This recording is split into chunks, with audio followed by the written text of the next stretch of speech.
Lucas Mendonça, arquivista digital. Trabalhava projeto de digitalização de fotografias antigas para o Arquivo Histórico Municipal de Porto, Alegre junho de 2023.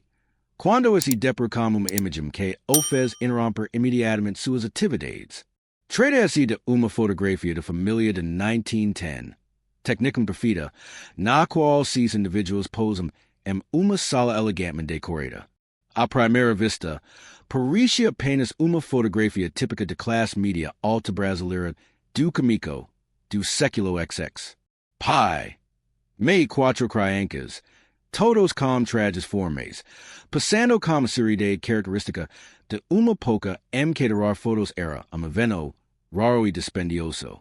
Lucas possui experiência bastante para identificar a qualidade da imagem. Trata-se de trabalho profissional, possivelmente realizado por dos renomados estúdios fotográficos de Porto Alegre da Pouca. A luz natural que entrava pela ampla janela à direita era utilizada de forma impecável, gerando contraste ao mesmo tempo dramático e elegante. Os móveis expostos eram feitos de madeira de alta qualidade. As paredes eram adornadas com quadros, uma lareira decorativa e objetos decorativos que sugeriam prosperidade. A família, sem dúvida, fazia parte da elite local, porém havia algo na fotografia que não era imediatamente perceptível. Lucas continuava com esse procedimento habitual de digitalização. Antes de catalogar cada imagem, analisava minuciosamente em alta resolução, verificando detalhes, identificando danos que necessitariam de restauração digital e anotando características que auxiliariam na indexação. Foi ao longo dessa análise minuciosa que ele notou, na janela à direita do quadro, era possível ver parcialmente outra criança, uma pequena criança que não estava passando com a família dentro da sala. Ela estava fora, observando o interior pela janela. Após aquilo, a postura e a maneira como aparecia na imagem não eram acidentais nem trans aleatório registrado por acaso.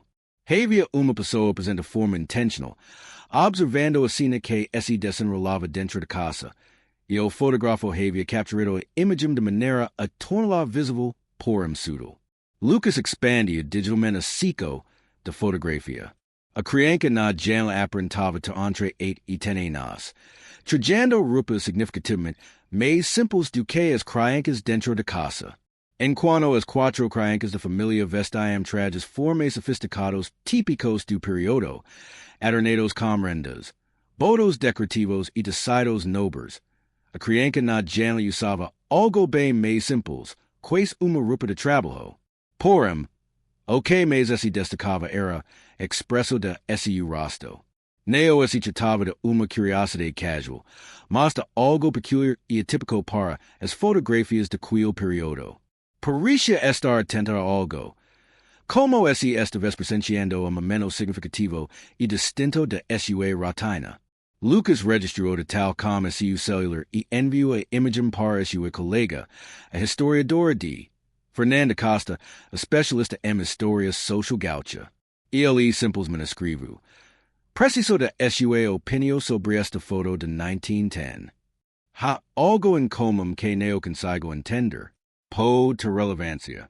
A resposta chegou em 20 minutos, demonstrando urgência. Está indo ao arquivo neste momento. Ainda não cataloga essa imagem.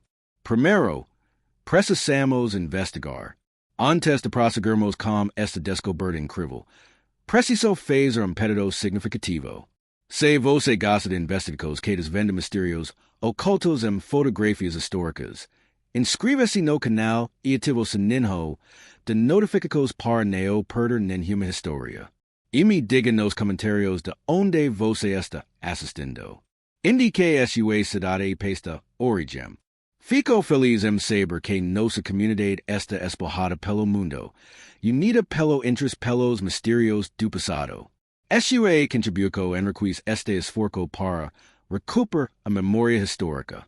Ao chegar ao arquivo naquela tarde, Fernanda consigo equipamentos especializados, como lupas de alta potência, iluminação profissional e câmera macro. Ela e Lucas Dedigram Horas e analisar tanto a fotografia quanto o envelope original que esteve guardada, elam de qualquer ano de que o que pides office contexto. No verso de foto, com tinha já despotada, esteve apenas escrito. Família Schneider, Marco de 1910. Residencia em Porto Alegre. Nenem noam especifico, nen huma referencia a Criança na Janela, nen huma informacio complementar. Fernanda Costa experiencia interpreta fotografias históricas como documentos sociais de natureza complexa. Ela tem a consciência de que imigrantes aparentemente simples muitas vezes escondem camadas de significado que só se tornam evidentes por meio de uma análise cuidadosa e contextualização-histórica. E aquela fotografia esteve literalmente clamando por uma história neo-revelada, a mistério guardado na imagem. A primeira etapa consiste em identificar a família. Schneider era sobrenome de origem alma, frequente no Rio Grande do Sul, museu de significativa imigração alma que teve início em 1824 e se estende ao longo do século XIX. Em 1910, Porto Alegre conteve com uma comunidade toda brasileira consolidada e próspera, formada por descendentes de imigrantes que prosperam economicamente por meio do comércio, da manufatura e da posse de terras. Fernanda e Lucas começaram a pesquisar os registros da cidade, em busca da família Schneider que residiam em Porto Alegre no ano de 1910. Havia muitas, mas a fotografia oferecia pistas extras. A qualidade de casa, o grau de opulência aparente nos movies e na decoração, a quantitação de fotógrafo profissional para o sessão de fotos de família. Isso restringe as opções para as famílias de alta classe econômica. Os registros comerciais de pouca mencionam Otto Schneider, proprietário de uma manufatura textil de medio porte que contratava aproximadamente 40 funcionários. A empresa fabricava tecidos e vestuário, abastecendo lojas por neo era vista como membro da família e, por isso, neo tinha permissão para aparecer na foto oficial. A hipótese era plausível e, lamentavelmente, recorrente para o período, por neo esclarecia totalmente o que tornava aquilo expresso tal atípica, numa maneira intencional como o fotógrafo incorpora na composição. Lucas propôs que descobrissem a identidade do fotógrafo. Se conseguissem identificá-lo, talvez pudéssemos descobrir mais detalhes em seus documentos ou registros. No com o inferior diário de imagem, quase invisível, encontrava-se uma marca de água. Atelier Fotográfico J. Becker, cidade de Porto Alegre. Johan Becker era uma figura reconhecida nos círculos de conservação fotográfica do Rio Grande do Sul. Entre 1900 e 1925, ele se destaca como dos fotógrafos mais relevantes de Porto Alegre, registrando neo só famílias de alta sociedade, mas também acontecimentos públicos, crescimento urbano e elementos de vida social da cidade. Esse estúdio esteve localizado na Rua dos Andradas, no centro comercial de Porto Alegre na época. Fernanda tinha conhecimento de que uma parte do acervo de Johan Becker fora doada ao Museu Joaquim José Felizardo na década de 1970, após o falecimento do artista. Ela entrou em contato com a curadora do Museu, Patricia Lima, para explicar o enigma da fotografia e solicitar acesso aos arquivos de Becker. Patricia responde prontamente e agenda uma visita para o dia seguinte.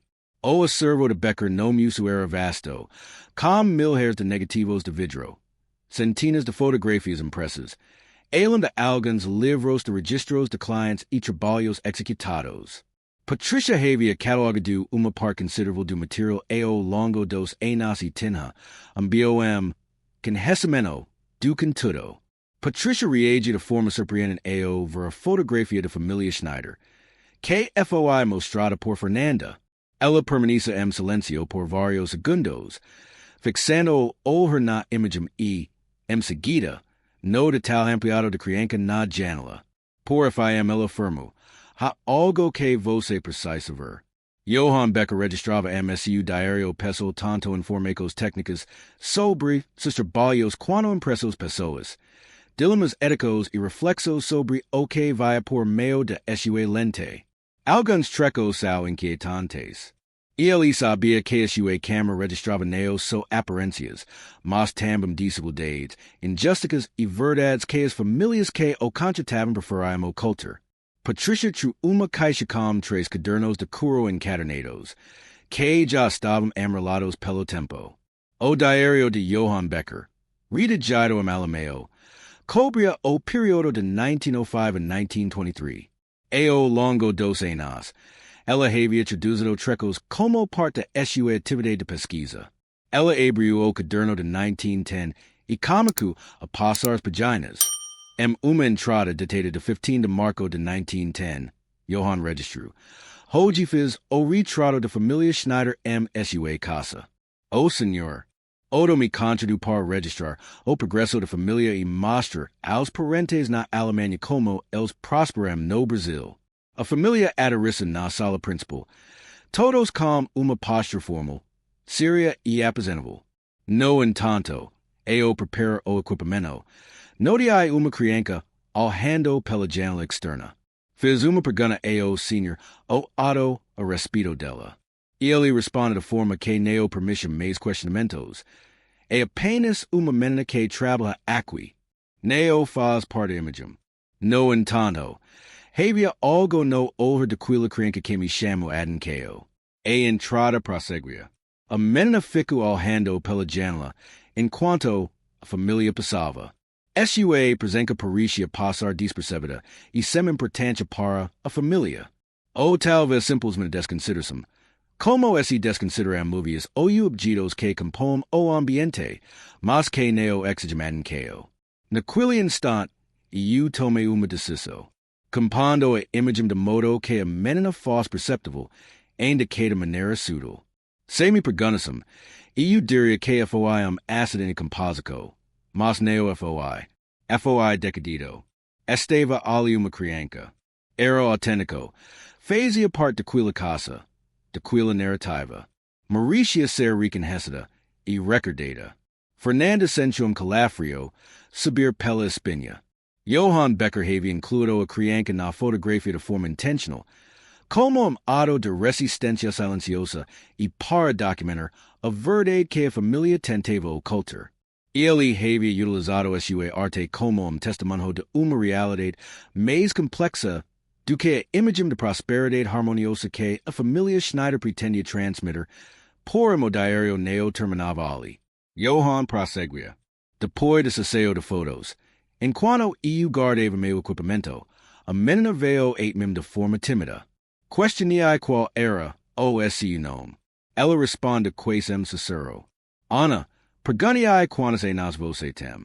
Eco que tenho 9 anos, senhor. Indigue a respeito de sua família. Ela desviou o olhar.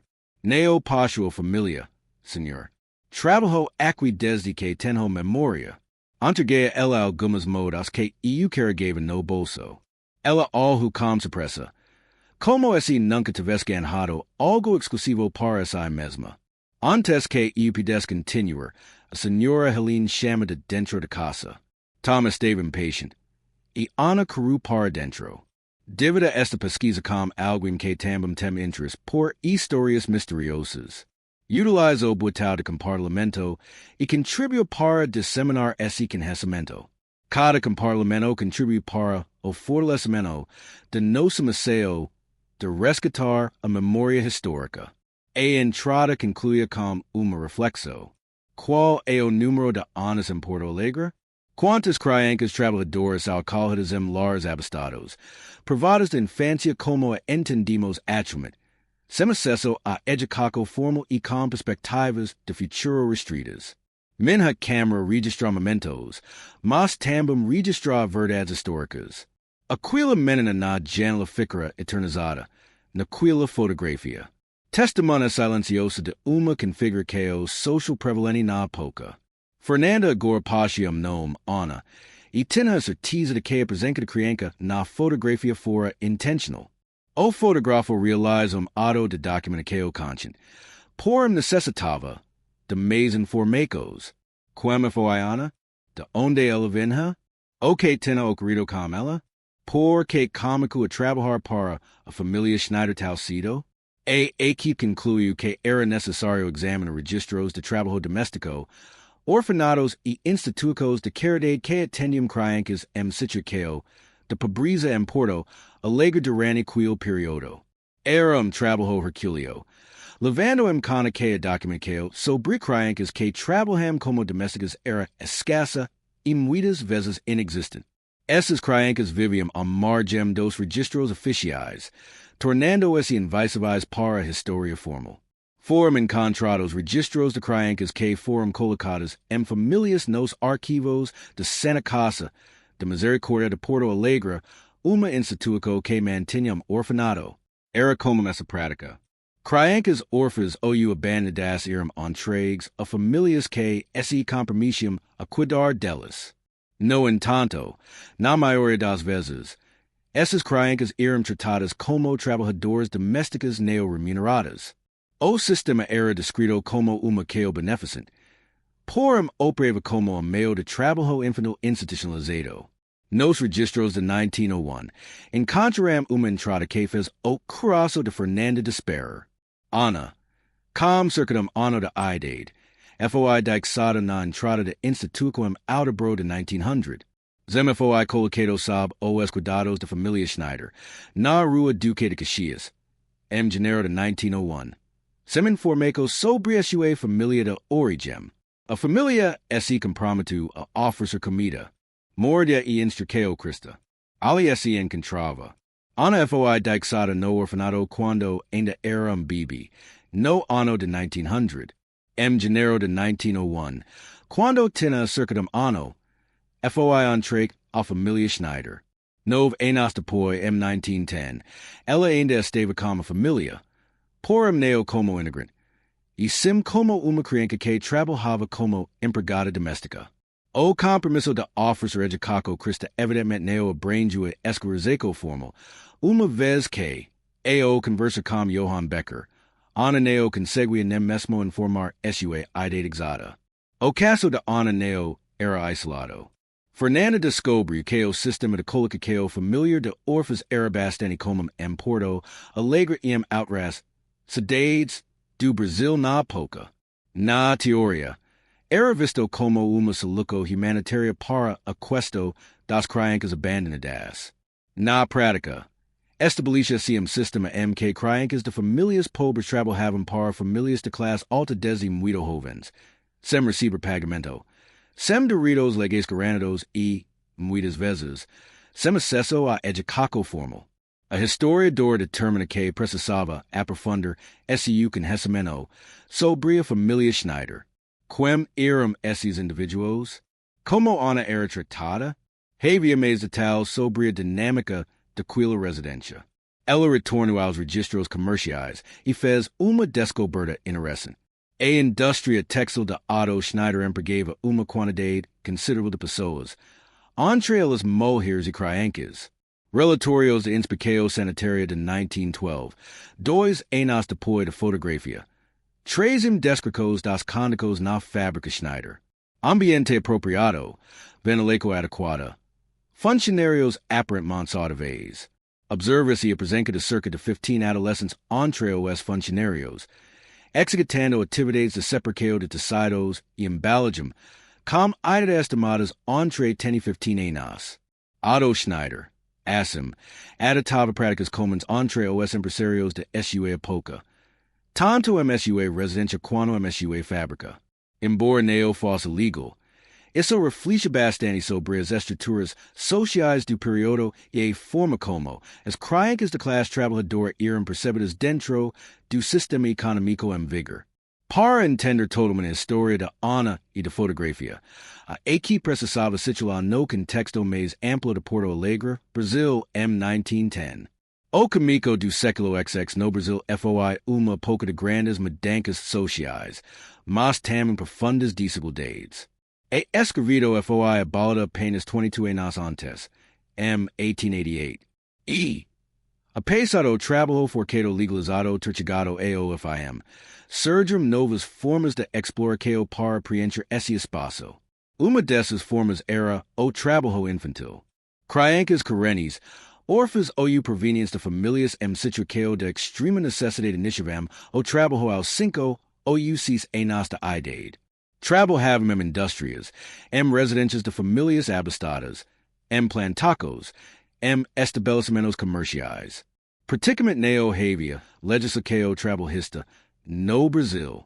O primeiro Código de Menores, que instituiria algumas salvaguardas básicas para crianças trabalhadoras, só seria aprovado em 1927, 17 anos depois da foto da Família Schneider. Em 1910, a situação era a seguinte: crianças como Ana podem ser legalmente colocadas para trabalhar sem pagamento, recebendo apenas alimentação e abrigo. Elas não têm garantias legais de acesso à educação, não têm jornada de trabalho regulamentada, não contam com práticas formas contracônicas inadequadas e viviam em circunstâncias que, embora reconhecidas juridicamente, eram marginalizadas socialmente. Fernanda resolve pesquisar esse havia mobilização social ou debates públicos acerca do trabalho infantil em Porto Alegre no ano de 1910. Nos arquivos de jornais daquele período foram encontrados alguns artigos e cartas de leitores que tratavam do assunto, embora de maneira pouco significativa. 8 vozes dissidentes se manifestaram. A maior parte da sociedade considerava o trabalho infantil normal, 8 mesmo vanahoso, sob a justificativa de que mantinha crianças pobres ocupadas e afastadas das ruas. Na edição de abril de 1910 do Jornal Federal, MS após a fotografia da família Schneider, havia artigo assinado por uma professora chamada Helena Moretti. Nesse texto, ela defendia com fervor a importância da educação universal e se opunha à exploração de crianças trabalhadoras. Ela escrevia: enquanto permitirmos que crianças sejam tratadas como pequenos adultos, forçadas a trabalhar desde cedo em vez de ir à escola, estaremos perpetuando as desigualdades que caracterizam nossa sociedade. Cada criança que for forçada a trabalhar em uma fábrica ou em uma casa, em vez de estar na escola, representa futuro perdido e uma vida limitada antes mesmo de ter início. O artigo de Helena provoca respostas. Na próxima edição do jornal, constavam 3 cartas de leitores. 2 criticavam Helena, alegando que ela não compreendia as realidades econômicas e que o trabalho era vanahoso para a formação do caráter de crianças Karenis. Porém, uma terceira carta, assinada apenas com as iniciais JB, apoiava a posição de Helena e acrescentava: como profissional que registra nossa sociedade por meio de fotografias, sou testemunha diária das realidades que a professora Marit descreve. Observe a crianças que deveriam estar se divertindo e aprendendo, mas que, em vez disso, trabalham por longas horas para enriquecer os outros. Essa não é a sociedade que devemos criar. Fernanda esteve quase convencida de que JB era Johan Becker, o fotógrafo. A cronologia esteve perfeitamente alinhada. Em março de 1910, ele havia tirado fotos da família Schneider e eu se depara com a situação de Ana. Fico incomodado. Em abril, escreve uma carta anônima ao jornal pedindo mudanças sociais. Ele utilizava tanto sua arte quanto sua voz pública para tentar promover mudanças, ainda que de maneira limitada e cautelosa. A pesquisadora optou por aprofundar sua investigação sobre Helena Moretti, a docente autor do artigo original. Encontra dados a respeito dela nos registros da Secretaria de Educação. Helena Moretti, nascida em 1882, era professora primária e lecionava em uma escola pública localizada na área mais carente de Porto Alegre. Nos relatórios anuais que os professores deviam apresentar, Helena destacava, de forma constante, sua preocupação com os alunos que precisavam trabalhar para auxiliar suas famílias em razão das faltas das aulas. Fernanda ficou ainda mais intrigada ao descobrir que Helena Moretti e Johan Becker haviam trabalhado juntos em projeto em 1911. Os arquivos do Museu Joaquim José Felizardo contam uma série de fotografias de Becker acompanhadas de textos de Helena, retratando as condicos de vida e trabalho de crianças correntes em Porto Alegre. O projeto nunca foi oficialmente divulgado, possivelmente por ser excessivamente polêmico, mas foi mantido como parte da documentação histórica. Essas fotografias incluem imagens de crianças trabalhando em fábricas, vendendo jornais nas ruas, carregando água e realizando tarefas domésticas em residências de pessoas ricas. Helena escreve breves biografias para acompanhar as fotos. João, de 8 anos, trabalha 10 horas por dia em uma fábrica de calçados. Nunca teve a oportunidade de ir à escola, mas sonha em aprender a ler. Enquanto me trabalha em uma lavanderia, Maria, de 7 anos, cuida de 4 irmãos mais novos. Brinca quando tem chance, mas essas oportunidades são poucas. O esforço documental de Helena e Johan buscava evidência, o que a sociedade preferia ocultar. Era uma maneira de resistência por meio da arte narrativa, abrigando o enfrentamento de realidades incômodas. A fotografia da família Schneider, como Ana na Janela, esse ajustava perfeitamente a esse modelo. Era documento que revelava a realidade oculta sob a aparência de respectabilidade do elite. Qual é a sua teoria sobre o motivo pelo qual Johan Becker incluiu Ana na foto? O que você acredita que ele esteve tentando transmitir? Deixe a sua opinião na caixa de comentários. Aprecio muito as variadas perspectivas que vocês apresentam nessas pesquisas históricas. Fernanda foco sua atenção especificamente em Ana. O que Lisa Cetera, depois de 1910. Ela havia permanecido como família Schneider, conseguido ser, construir uma vida independente e seu destino havia sido registrado. Nos registros de recenseamento de 1920, uma década após a fotografia, a família Schneider foi encontrada em novo endereço, em uma casa ainda mais em bairro mais nobre. Outro agora era classificado como industrial, sinalizando que a sua empresa havia se expandido. Helena era classificada como dona de casa. Os pais ainda moravam com seus 4 filhos. Emma, aos 24 anos, é retratada como docente. Friedrich, 22, ajudando nos negócios do pai. Clara, 20 anos, dona de casa. Wilhelm, 18 anos, estudante. Na década seguinte à fotografia, a família prosperou por Ana não foi mencionada. Ela não constava na lista de funcionários, nem como membro da família. Simplesmente não foi registrada no recenseamento. Ou tinha deixado a casa, ou tinha falecido, ou estava sendo mantida de maneira tal marginal que não foi nem mesmo registrada oficialmente. Fernanda amplia pesquisa nos registros de vida de Porto Alegre de 1910 a 1920 encontra diversas anos. No entanto, nenhuma corresponde exatamente à idade e as circunstâncias da Ana de fotografia. Os registros de casamento também não apresentam nenhuma correspondência evidente. Era como se Ana tivesse simplesmente sumido dos registros oficiais, enquanto a sua vida prosseguia à margem da sociedade, invisível para a documentação histórica. Mas, nesse momento, Lucas teve uma ideia. E se Ana tivesse voltado ao sistema de orfanatos ou institutos de assistência? Na ciclo de admissos adolescentes e jovens adultos de Santa Casa de Misericórdia, ela encontra uma entrada de 1914 que a fez sentir esse coração de esperar. Ana, com cerca de 13 anos, foi admitida para tratamento de questões de saúde. Anteriormente, ela era trabalhadora doméstica e não possui família conhecida. A entrada foi curta, porém reveladora. Ana foi admitida na Santa Casa em 1914, 4 anos depois da fotografia. Com cerca de 13 anos e apresentando problemas de saúde não especificados. Trabalhadora doméstica desde a infância. Seu corpo finalmente sido as exigências do trabalho incessante, sem receber os devidos cuidados médicos, mas havia mais detalhes naquele registro. Paciente assistida por D. Carmen Silva, tratamento castido por contribuição anônima por meio do Instituto de Caridade Santa Helena.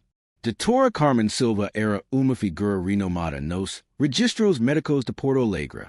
Ela foi uma das primeiras médicas gratuitas no Rio Grande do Sul e uma defensor da saúde pública e dos cuidados com as populações carentes. A associação beneficente Santa Helena foi instituto de caridade criada e liderada por Helena Moret, a professora que escreveu sobre trabalho infantil e trabalho em colaboração com Johan Becker. As legacos comunicavam esse inserir. Johan registrou condição de Ana em 1910 por meio de uma fotografia. Ele também escreveu sobre ela em seu diário e, possivelmente, conversa sobre o caso com Helena Moret. Em 1914, quando Ana era isso, Helena assegurou, por meio de seu Instituto de Caridade, que ela obtivesse o tratamento médico necessário. Em uma sociedade que explorava crianças pobres de forma sistemática, existe uma rede discreta de indivíduos empenhados em promover mudanças, pessoa por pessoa, caso por caso. Os registros médicos de Santa Casa ofereciam informações adicionais sobre o estado de Ana em 1914. Ela sofria de desnutrição crônica, problemas respiratórios possivelmente devido a anos de exposição a ambientes improprios e apresentava crescimento abaixo de mídia para sua idade. A professora Carmen Silva havia registrado que a paciente apresenta fitos de anos de trabalho intenso e mal alimentado, com desenvolvimento físico prejudicado devido ao início precoce de atividades geralmente realizadas por adultos. O prognóstico é reservado, mas há possibilidade de recuperação com tratamento adequado e descanso. Ana fica na Santa Casa durante 3 meses. Nesse período, além do tratamento médico, ela teve aulas básicas de alfabetização oferecidas por voluntários da Associação Santa Helena. Aos 13 anos, Ana finalmente teve a chance de aprender a ler e escrever, algo que deveria ter comunicado aos 6 ou 7 anos. Nos registros da Associação Santa Helena, que são parcialmente conservados na Biblioteca de Santa Casa, Fernanda descobriu relatórios de evolução das estudantes. Deles, de junho de 1914, dizia: Ana exibe uma inteligência notável e forte desejo de aprender. Com apenas 2 meses de ensino, já é capaz de ler frases simples e escrever esse nome completo. Ao ser questionada sobre o que mais gostaria de aprender, respondeu: quero ler livros, assim como as crianças ricas fazem. Desejo conhecer o mundo fora das casas onde trabalhai. O depoimento era tocante. Apesar de anos de provocação e exploração, Ana ainda conservava a curiosidade e a esperança. Queria aprender, queria se desenvolver, queria ter acesso ao conhecimento que lhe for negado. Era indicativo de uma resiliência extraordinária. Depois de receber alta de Santa Casa em julho de 1914, Ana Neo voltou para a Família Schneider. Helena Moretti, por meio de sua associação, havia conseguido colocá-la em uma situação diferente, ocupando cargo de auxiliar em uma pequena escola primária, onde ela ajudaria com tarefas simples em troca de salário modesto, mas, principalmente, em troca de permissão para assistir às aulas sempre que possível. Nos arquivos da Escola Municipal São Pedro, Fernanda descobriu que Ana havia sido funcionária do local de 1914 a 1918. As anotacos administrativas indicavam que ela era uma funcionária comprometida e que aproveitava todas as oportunidades para acquire conhecimento. Em 1918, aos 17 anos, Ana havia concluído a instituição primária, feito notável, tendo em vista que cômico praticamente analfabeta aos 13 anos. Porém, o que ocorreu após 1918? A partir desse ponto, não havia mais registros da escola. Fernanda precisava seguir acompanhando a vida de Ana, mas essa tarefa estava ficando progressivamente mais complicada. As trajetórias das mulheres jovens de classe trabalhadora em 1918 geralmente não eram bem registradas. Elas se casavam, trocavam de nome, mudavam de cidade e saíam dos registros oficiais. Lucas foi o responsável pela ideia que, por FM, solucionaria o Enigma. Ele propô que buscassem nos registros de propria associação Santa Helena por ex-alunos que continuarão participando da organização. Nos arquivos de voluntários e colaboradores da associação nas décadas de 1920 e 1930, foi identificada uma Ana Moret, mencionada como professor assistente e participante de programas de alfabetização. O sobrenome Moret tinha significado importante. Helena Moretti, a fundadora da associação, costumava permitir que jovens mulheres por ela assistidas adotassem esse sobrenome como forma de proporcionar-lhes uma identidade e uma conexão familiar que, de outro modo, não teriam. Era uma prática não oficial, mais frequente na época. Fernanda foi capaz de seguir o rastro de Ana Moret e da década de 1940. Ela se tornou professora primária e passou a trabalhar em escolas públicas de bairros crânios de Porto Alegre, dedicando a sua vida a ensinar crianças de famílias trabalhadoras.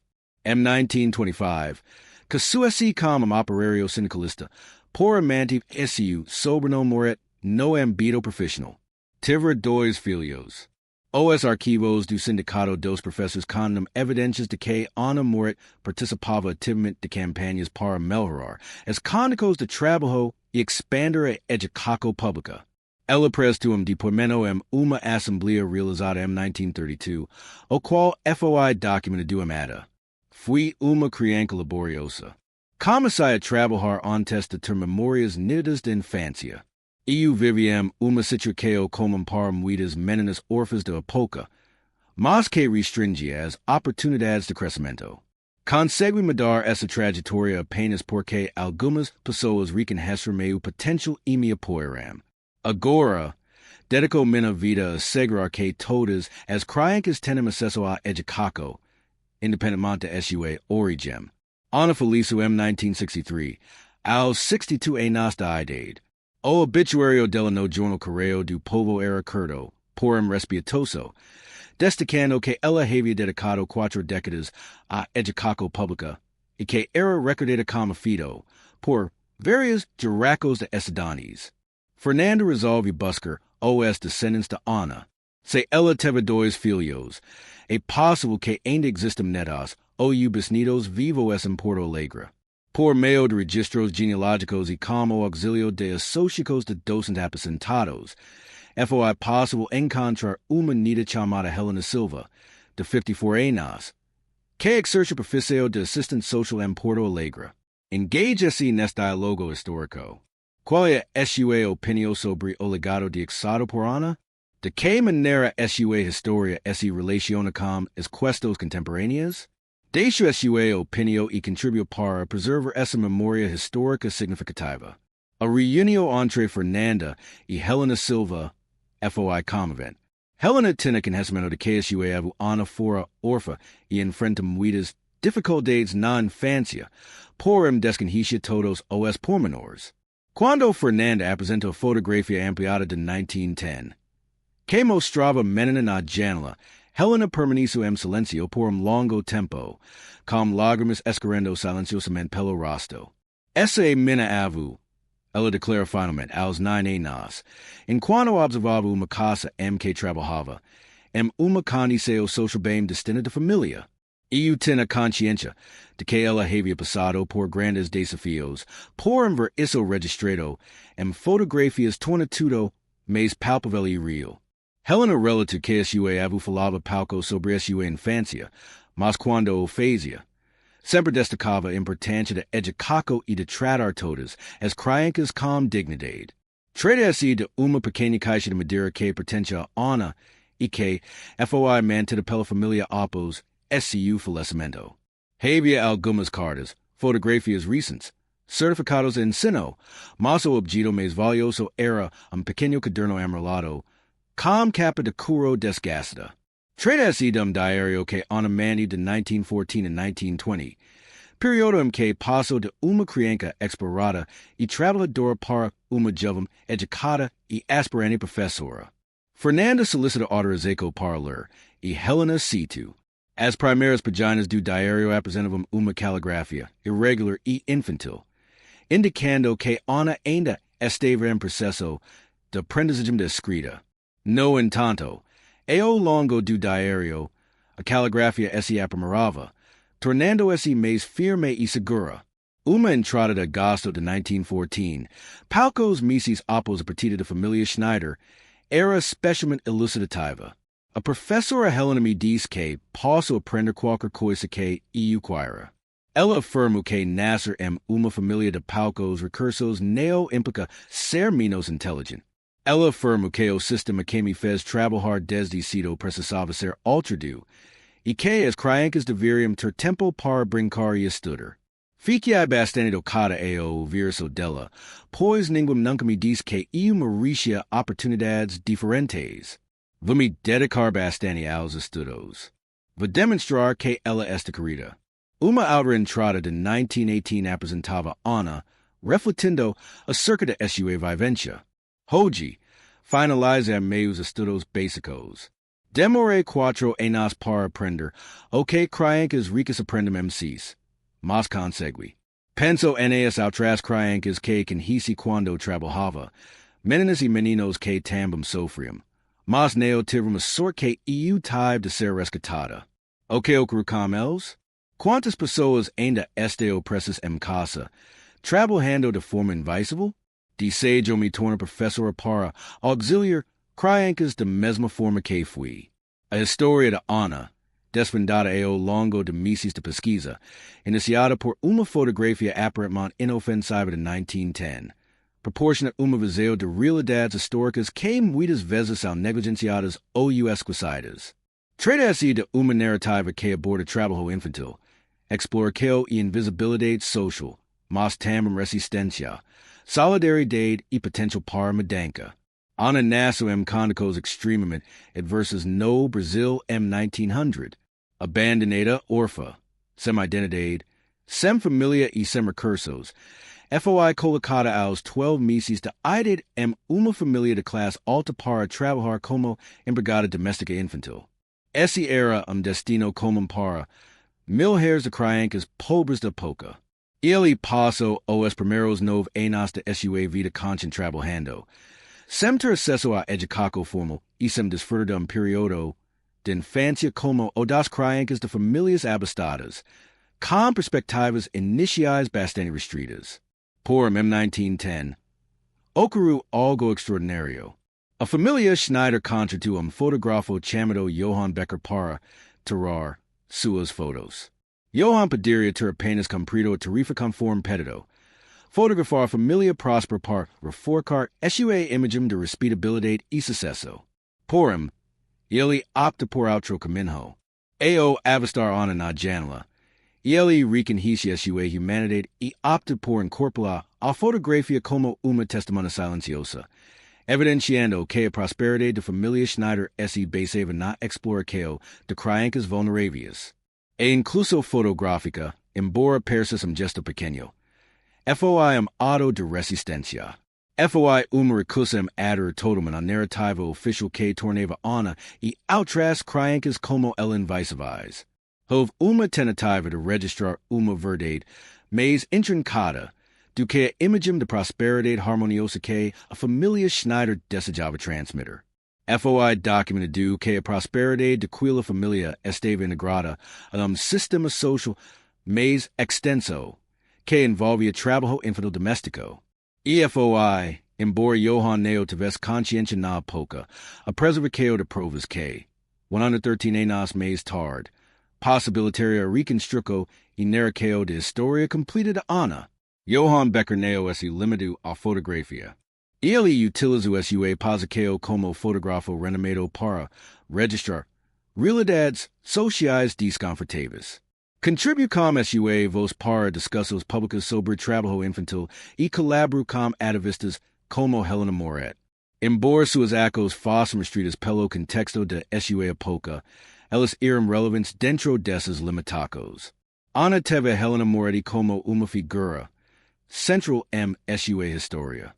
Como educadora e ativista, ela dedicou sua vida à proteção de crianças em situação de pobreza e trabalho.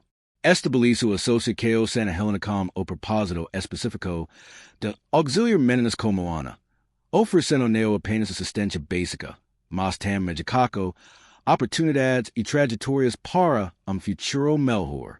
Quando ano isso em 1914, após anos de trabalho excessivo, foi Helena Segredo que ela recebeu cuidados médicos e principalmente que não voltasse a explorar. A mudança de Ana, de uma criança analfabeta que trabalhava aos 9 anos para uma professora dedicada aos 25 anos, foi extraordinária. Porém, não foi um milagre. Foi fruto de combinação de uma resiliência pessoal extraordinária com o suporte de uma rede solidária. Johan registrando sua existência, enquanto Helena oferecia jacaco e oportunidades. Diore, Carmen Silva, zelando pela sua saúde. A escola São Pedro possibilitou a conciliação entre trabalho e estudo. Ana dedicou sua vida adulta a retribuir essa ajuda. Ela se torna professora não por acaso, mas por uma decisão consciente de ajudar outras crianças de origem humilde. Durante 4 décadas, trabalhou em escolas públicas de bairros operários, formando jaracos e crianças. Participou ativamente de movimentos de professores, reivindicando melhores condições de ensino. Passou aos filhos e netos princípios de dignidade humana e a relevância de jacaco. A fotografia de 1910 retrata instante no tempo, por simboliza muito elam de quel momento particular. Representa sistema social todo administrativo que faz com que crianças de famílias pobres assumam papéis de trabalho desde muito jovens. Também representa a resistência a esse sistema. Como Johan se negando a tornar completamente invisível nos registros visuais. Ana mantém esperança e curiosidade, mesmo diante de circunstâncias difíceis, enquanto Helena e outros criam redes de apoio e oportunidades de mudança. Antes de finalizarmos, preciso de sua ajuda para dar continuidade a esta pesquisa histórica. Se este vídeo teve impacto em você, clique no botão de curtir. Isso contribui para que o algoritmo exiba esse conteúdo para a maior número de pessoas. Se ainda não é inscreva-se no canal e ative o sininho para receber notificações das próximas histórias. E, acima de tudo, comparta suas reflexões sobre a história de Ana nos comentários. Cada intercâmbio contribui para o nosso esforço de resgatar a memória histórica do Brasil. Sua presença é essencial. A mostra, organizada por Fernanda e sua equipe, foi aberta no Arquivo Histórico de Porto, Alegre outubro de 2023. O título era Infâncias Roubadas, Trabalho Infantil no Brasil do Início do Século XX. A mostra exibia a fotografia da família Schneider como elemento central, com Ana destaque na janela ampliada. A equipe organiza toda a documentação encontrada, incluindo o diário de Johan Becker, os artigos de Helena Moret, registros médicos, diário pessoal de Ana e fotografias de sua vida adulta como professora. O público reage de forma intensa. Durante os 3 primeiros meses, a exposição recebe mais de 20.000 visitantes. A exposição atrai muitos professores que trouxeram suas turmas para USA lá como recurso educacional para discutir a história do trabalho infantil e os direitos das crianças. Outros eram descendentes de imigrantes almas, lidando com aspectos menos camarados de sua herança histórica. Muitas pessoas eram apenas indivíduos tocados por uma narrativa humana profunda sobre injustiça, resistência e mudança. Helena Silva, Anita Diana, passou a participar ativamente da exposição, proferindo palestras sobre a vida de sua avó e a relevância de manter-vivas as histórias de indivíduos que foram marginalizados pela narrativa oficial. Ela costumava encerrar suas palestras com a seguinte frase: Minha avó passou de uma posição marginalizada para uma educadora respeitada, de uma pessoa em situação de vulnerabilidade para uma agente de mudança social.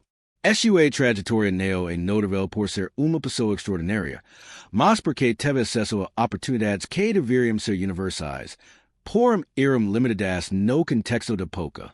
Quantas outras anos não tiveram essas oportunidades e ficaram sem registro histórico, como suas histórias esquecidas?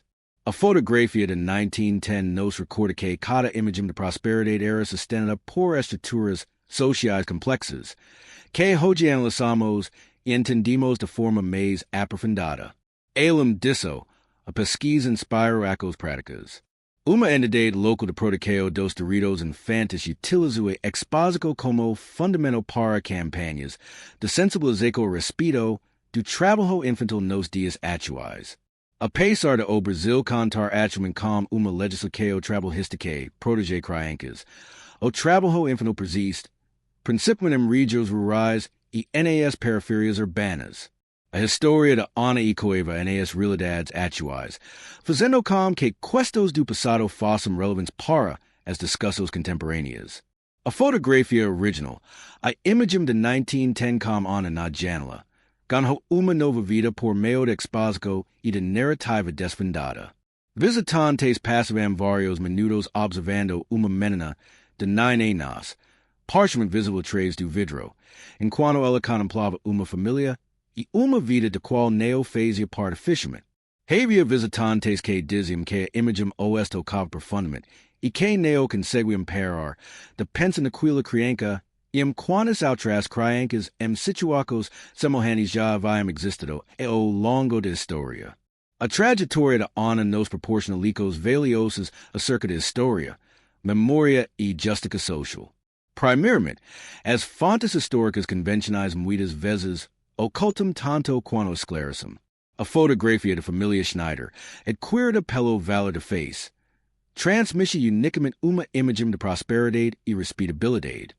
A presença de Ana só se torna visível e relevante após uma análise cuidadosa e contextualização histórica. Em segundo lugar, que atos individuais de resistência e solidariedade são significativos, mesmo que sejam pequenos e limitados. Johan Becker neo alterou o sistema de trabalho infantil no Brasil ao incluir Ana na ferida fotografia. Helena Moret neo eliminou a pobreza infantil ao criar sua instituto de caridade, mas tanto ela quanto a associação tiveram impacto significativo na vida de pessoas como Ana. E essas diferentes pessoas são significativas e devem ser reconhecidas. Terceiro, a resiliência humana é notável, por não deveria ser exigida em circunstâncias ideais. Ana sobreviveu, prosperou e fez contribuições para a sociedade, apesar das grandes dificuldades que enfrenta na infância. No entanto, nenhuma criança deveria ter que demonstrar tanta resiliência. A verdadeira medida de uma sociedade justa não está no número de crianças que conseguem superar adversidades extremas, mas no número de crianças que crescem em ambientes que promovem esse desenvolvimento individual desde o início. Quarto, que o trabalho de preservação histórica também é trabalho de justiça social. Ao desvendar e narrar a história de Ana, Fernanda e sua equipe realizavam algo além de pesquisa acadêmica. Estavam documentando a vida de alguém que havia sido marginalizado socialmente. Estavam questionando narrativas históricas que exaltam a prosperidade sem considerar os sistemas sociais mais amplos em que ela estava inserida. Estavam relembrando a sociedade atual que as estruturas do passado estão ligadas aos debates contemporâneos. O Arquivo Histórico de Porto Alegre mantém em exibição permanente a fotografia datada de 1910. A Menina na Janela, Ana, agora possui nome, uma história registrada e legado conservado. Ela deixa de ser apenas uma figura marginal nos registros históricos. E por meio de sua trajetória, milhares de outras crianças que passaram por situações semelhantes também ganham representação, ainda de maneira retrospectiva. Esta é a trajetória de Ana, a menina invisível na janela, que se transforma em uma professora comprometida. Também é a história de Johan Becker, fotógrafo que usou sua arte como forma de testemunho. Trata-se da história de Helena Moret, uma educadora que dedicou sua vida ao auxílio de crianças em situação de vulnerabilidade. Trata-se de uma história sobre como a injustiça sistêmica pode ser enfrentada por meio de atos individuais de consciência, coragem e solidariedade. E narrativa sobre como uma fotografia aparentemente simples pode esconder camadas de significado que só se desvendam quando observamos como anqueo. Impeixe despásico para enxergar verdades que prefeririam ficar ocultas. Agradico por me acompanhar nesta jornada de exploração histórica. Nos encontramos na próxima investigação, na qual seguiremos desvendando segredos ocultos em fotografias anagas brasileiras. Esse momento, continuo questionando as imagens que observa. Continuo procurando histórias que ainda não foram contadas. Continuo prestando homenagem à memória daqueles que foram marginalizados, mas que merecem ser lembrados. A história é composta por todos, não apenas por aqueles que tiveram o privilégio de estar no centro das atenções.